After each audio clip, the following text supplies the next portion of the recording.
The Grande Dame is back for round number 5. How are you feeling about season 5? I'm super excited. It's a great season. We killed it again. I mean, yeah, you guys have never not delivered a season, and we had to wait a little bit longer for this one, but I feel like it's going to be well worth our wait. It is so worth the wait. I know, fans, I just love them. I want to thank them for the love and support because they had a baby on May 3rd when we pushed back. But those things that are worth waiting for, woo, I'm just saying they're so good.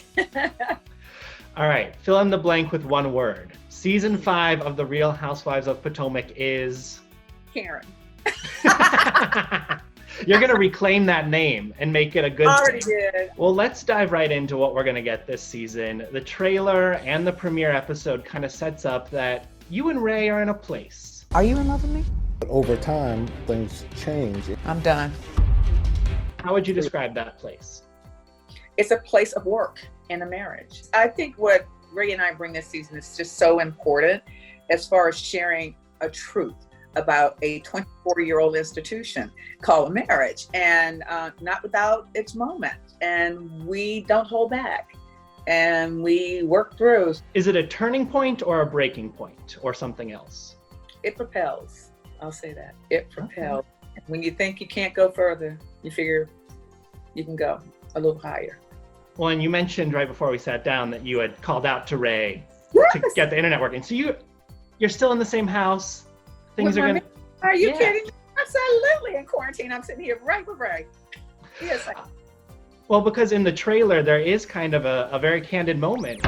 We've been together 25 years. I just left in a heart. You talked to me about what takes you to that confession. I think that you have to witness it all. When women get together, such as ourselves, the Real Housewives of Potomac, there's a sisterhood and there's a healing in talking things through. And so I can't fill in the blanks. Bravo's so wonderful at how they present everything. And they want me to say, stay tuned. It's worth listening to, yeah. Did you surprise yourself at all with what you were willing to share and what you brought to TV? No, honestly, I think more people are surprised that I'm so down to earth. I'm all that you guys have seen for 5 years, all of that is me. And so this as well is a part of me. And I don't exclude any part of Karen in order to be on reality TV. And I think that's what the viewers and my fans relate to. They're like, oh my God, she's so funny. But then when she's hurting. And when she's loyal. I'm all those things. So no, I had no caution, no hesitant, behavior toward just being real for reality TV. No. And did you learn anything about yourself or your relationship in kind of having these open conversations about the state of what it was? I learned so much about myself and about Ray. And it was important to take that lesson and to be a student at that moment. I confided in Monique quite a bit. Our friendship is just, that type of friendship where you can just open up and be honest about where you're sitting in your relationship. And I'm not surprised. I learned so much about myself. I learned what I will do for family. That, and you don't think you can keep growing. I kept growing. Well, I think that's kind of where you set things up with, okay, we're a quarter of a century into this thing called marriage. Oh my God, did you say a quarter of a century? Woo, yes, but we are. I mean, it's just a fact, Ken. You said 24 years a second ago. It is, but I'm like, I gotta tell, I'm gonna use it on radio. Go ahead.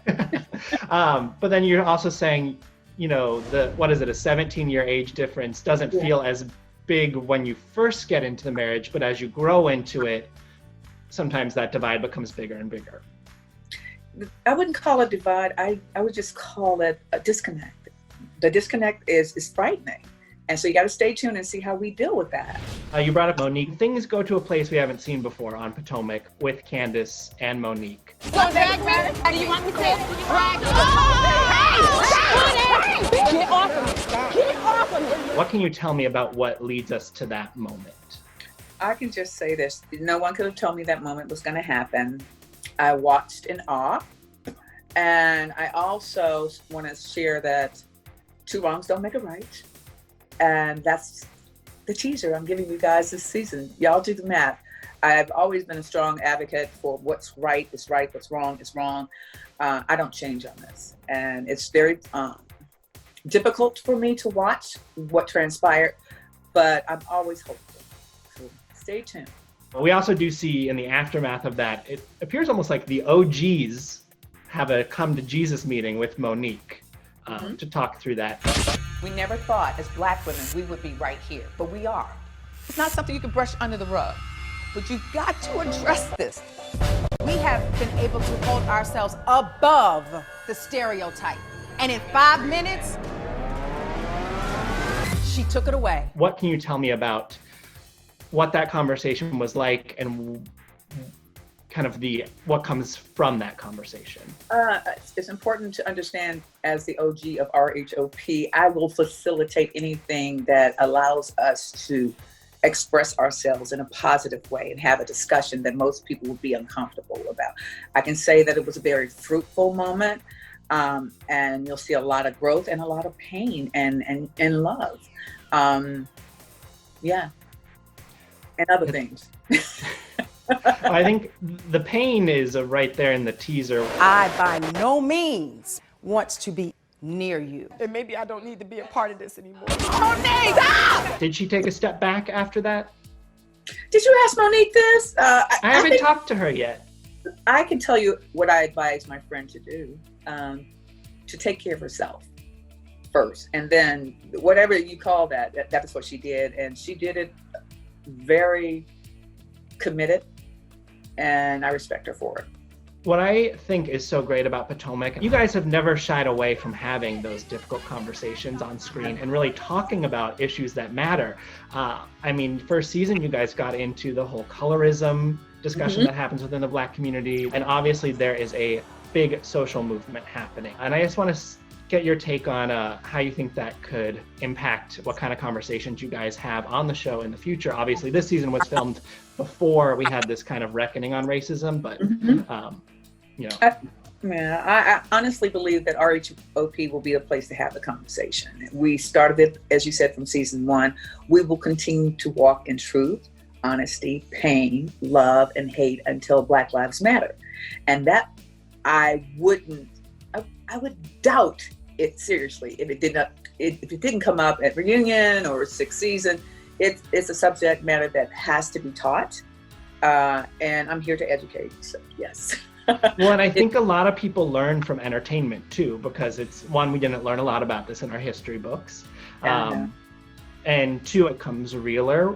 You know, when you have somebody who can share their experience. Yeah. And I just wanted to know if you had either your first memory of racism existing or a moment of racism you've experienced that has really stuck with you that you could share. Absolutely. I was lucky. I was born at the end of the Martin Luther King March, so I benefited greatly from those Black leaders in the 50s and 60s. But when I was in Blytheville, Arkansas, and my son was about 2, I'll never forget this woman walked in front of me at the grocery store, and she says, "You need to step back. I'm going to pay for my goods first." And I was working for poverty law at the time.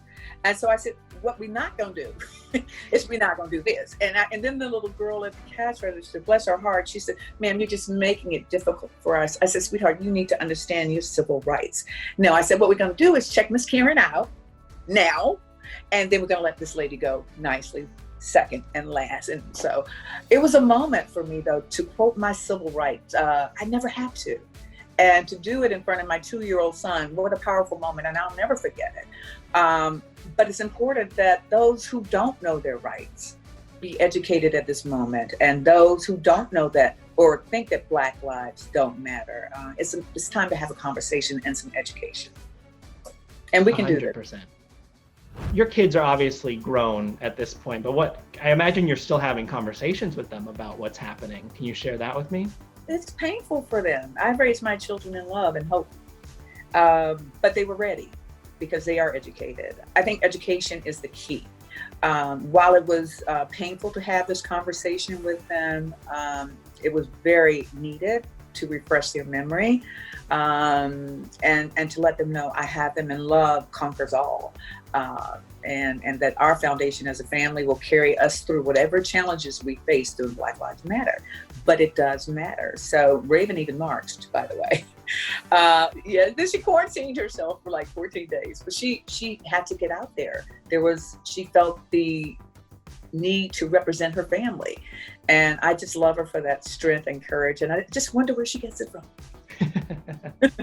I was going to say, I think you can pat yourself on the back for that. That had to have been a proud mom moment. It certainly was. I'll be glad when we do get through this, but I don't want to get through it in such a rush that we miss the lesson as we did previously. I don't want to do that. So I could be a student for a moment, or a teacher. How about a teacher? Yeah, I think you can speak from the point of view of a teacher at this moment. Okay, thank you. Let's take it back to the show. Okay. What are we going to see from you and Giselle? Because you know that you are one of the most dynamic duos in all of the Housewives canon. It's a winding road. It's been good. It's been bad. What's it like season 5? I think this season you'll see acceptance. I can only speak for me. I accept Giselle. Good, bad, and different shenanigans. Just depending on which hat she's wearing that day, I'm cool with it. I can do both. I can do it all with her. But for me, you'll just see acceptance for everybody. It takes all 7 of us to make this thing called RHOP, and the fans love and support. And so I'm at a point of acceptance, and you are what you are, and I will treat you accordingly. That says a lot, that statement. Yeah, that's me. Yeah. Are there any wig shifted moments this year? Hold on. I perfected these wigs. Have you not heard LaDom is killing it in the fragrance and hairline? No wig shift. Any metaphorical wig shifted moments? Things that could have blown your wig back? Probably. I look, this platform has afforded me the opportunity to exercise my personality, which is humorous, sassy, classy, bossy, but loving. Okay. And so, yeah, I got some shifting moments that I put down for y'all. And I think I don't ever intend for them to go down in history the way they do. But I have a sense of humor and timing in my personality, which I'm very grateful for. And Bravo catches it. So you're going to get some. You mentioned that there are now 7 of you holding champagne flutes in that opening sequence. We got Dr. Wendy joining the cast for this season. And in the first episode, you say, I'm aware of Dr. Wendy. I know her from this social circle, this board, and unimpressed, I think is the word you use. Yeah. Wendy and I are open to growing, getting to know one another. And we do have a history. And you'll see that. Okay. How do you feel about Wendy now? I'm open to Wendy. I always was, even with our history and challenges as women. It's something about her that is powerfully genuine. And I like that. So it's a wait and see. I got to see what she says about me from the confessional chick. Then I'll tell you what I think. Call me back. There you go. Okay, so right now your door is open, TBD if she walks through it or not. Yes, right. TBD. Okay. Well, what else can we expect this season? It looks like we're going to maybe have a little deja vu moment with Ashley and Michael. Yeah, you all will. I won't. Oh my God. He was asking who he can take to a hotel nearby? And I'm sure they'll work it out, and I wish them nothing but the best, because they too, I think they're 5 years or 6 years now. So that's nothing to, cough at or just dismiss. So marriage is marriage, and let's see where it goes for them. I wish them happiness. Did Ashley becoming a mom change at all, kind of the dynamic with her? I think any woman becoming a mother would change you. And, we'll see. I'm always looking at Ashley like cross-eyed, like, okay, where's the messy stir the pot, Ashley? But baby Dean gave her a run for her money. I can teach you with that. Well, what are you most excited for fans to experience in season 5? I'm always trying to go deeper the next season, because people are like, well, they think they know me, and then they're like, oh my God, I really don't know her. So I went a little deeper to the foundation and the root of who I am, and shared family with you. Is there anything that you're scared to watch back or scared for the audience to experience? Never scared. Never. You can't be. For what? It's too late. And another thing, you just own who you are, you know? So no, nothing that I'm afraid of, nothing that I can't handle as a grown woman, nothing.